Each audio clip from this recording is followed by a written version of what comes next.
Hi, I'm Louise Martland from Environment Bank. Andrew's already spoken to you a bit about biodiversity net gain, so I'm going to talk you through with a bit more context on biodiversity offsets and how they work with environmental markets to provide opportunities for funding of the restoration economy. Biodiversity net gain, as you know, there's a 10% mandate coming in with the new Environment Bill. With this, we are looking at a 30-year requirement for the term of management of the compensation that's been put in. This can provide challenges within the red line boundary where there might be limited land availability or viability constraints, and it can be more cost effective to put that as an offset within the local area. So an offset, we're looking at a measurable compensation where the offset is also assessed using the same metric as the impact. It's 30 years and the enhancements that have been putting in place funded by the development must be additional to what's already happening at that land. Crucially, they should be monitored and enforceable so that we can guarantee that long-term delivery. A bespoke offset is where one development will fund an offset on one site in the local area. And there are also options for funding either through to the local authority or the national scheme that's being piloted, but they will still require offsets to be identified later. A habitat bank resolves this. It's a large site which can be funded up front for a pre-known cost and quick sales for credits. But due to their scale, they can be designed collaboratively with local organisations, put in places which really contribute toward local conservation strategy to deliver wider benefits, not just environment, but often to people as well. We would recommend that these it's a suite of packages. It's not just all or nothing for for different options.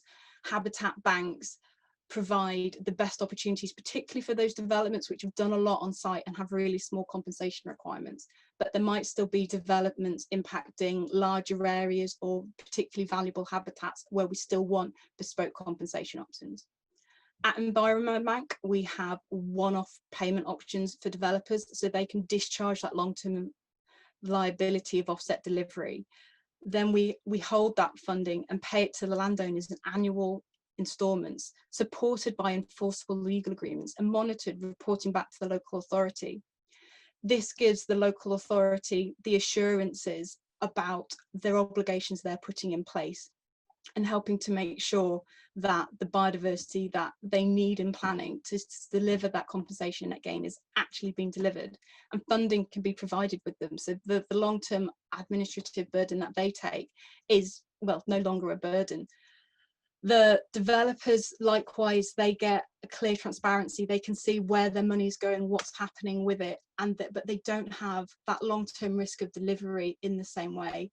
But it's transparent and it helps them to track their biodiversity, not just at their development site, but across their areas, and gives them, most crucially, a cost-effective way to deliver that compensation. But most importantly is proper funding for biodiversity.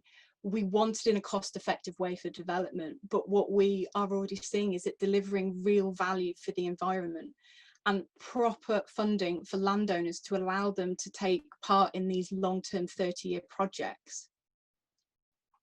So we're looking at doing this through habitat banks, and we're already in the process of setting up a number of habitat banks where we're looking at getting £1 million of investment into each bank, potentially a couple of banks per local authority, to meet a demand which we're expecting to serve like 3 to 5 years of local authority development and housing. For the landowners, this is indicative of the funding they might be able to get, potentially in the region of £1.2 million over that 30-year period. But it is variable, dependent on the biodiversity gain achievable, the management that they have to undertake, and each of these will actually be costed in a bespoke way. But you can see that there's a lot of funding that is going to provide benefits to them.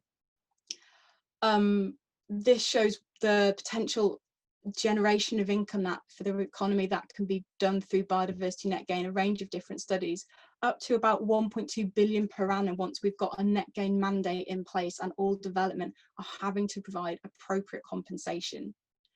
When linked with other funding sources for the restoration economy, we've got funding through agriculture, through ELMS and the agri-environment schemes, and the untapped opportunities from corporate natural capital, accounting, was potentially up to £3 billion per year, and that could even be an underestimate.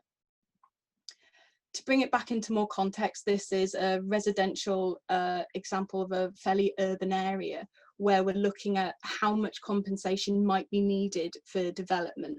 We'll say this estimate of around 1,400 hectares is likely an underestimate, because this is based on numbers prior to the biodiversity gain increasing at development sites, which we've already seen thanks to the metric coming into place.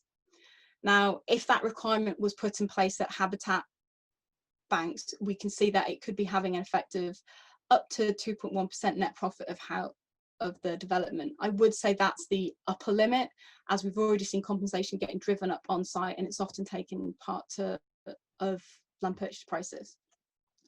Now, a big opportunity as well for the rural economy is the natural capital accounting, encouraging corporations to fully track the impact that they have through their supply chains, and giving them real avenues to contribute to conservation in their local area. When you combine this corporate natural capital accounting with the funding from biodiversity net gain and the new ELMS processes coming forward, we've got a large amount of money available to be put into the rural economy, not just through farming, but also to conservation organisations, local authority parks. There's a wide range of landowners eligible. When we look at this with regard to the 500,000 hectares of habitat we want to put within the nature recovery network, we can see we can be compensating this, and potentially within 2.5 years, once net gain and biodiversity provision is fully up and running. And that's some really exciting numbers, and is, I think, the real take home of what we can deliver. I think that's it. That's my piece. So we've got more information on our website. Feel free to contact me. I've gone through a lot in a short amount of time there. We've been working with local authorities across the country for years doing this. We've got a lot of resources and some useful information available to you. Thank you.